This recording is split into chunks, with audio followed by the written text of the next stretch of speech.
Toujours pas de nouvelles pour vous, ça veut dire qu'elle n'aura pas lieu. Vous avez des informations en ce sens? On était parti sur le corps électoral, on poursuit sur la mission, donc maintenant je vais parler de la mission si vous le permettez. Parce oui, que puisqu'on a commencé, on en parle et ensuite on part sur le corps électoral. On a parlé un petit coche.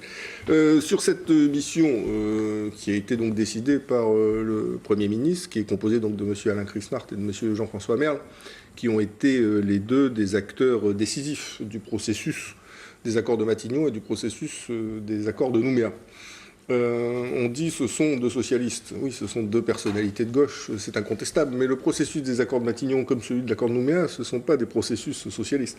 Ce sont des processus de paix qui ont rassemblé la classe politique nationale largement au-delà des clivages de la droite et de la gauche, puisque l'accord de Nouméa a été validé par le Congrès, le Parlement réuni en Congrès à Versailles, à plus de la majorité des 3/5 avec l'ensemble des parlementaires de droite et de gauche, sénateurs et députés.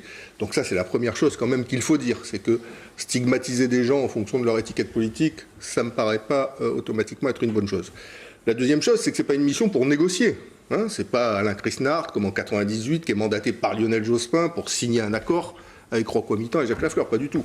Le Premier ministre l'a indiqué, c'est une mission d'écoute et d'analyse.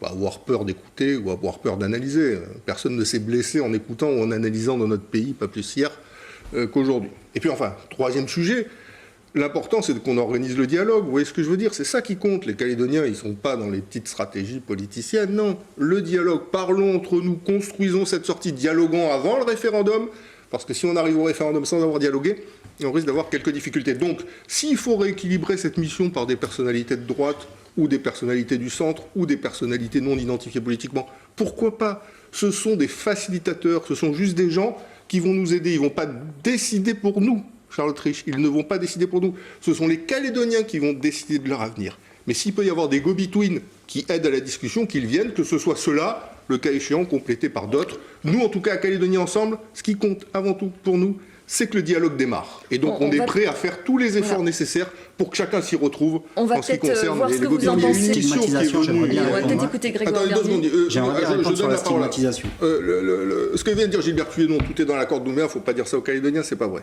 D'ailleurs, on le sait bien tous, puisque depuis 3 ans, vous avez accepté, vous, Union calédonienne, une mission sur l'avenir institutionnel qui était dirigée par M. Soukramania, M. Courcial. Donc, bien sûr qu'il faut qu'on dialogue, il ne faut pas faire croire aux Calédoniens qu'il n'y a pas de discussion à avoir. Donc, moi, ce que je souhaite, c'est que l'Union calédonienne opte pour participer au dialogue.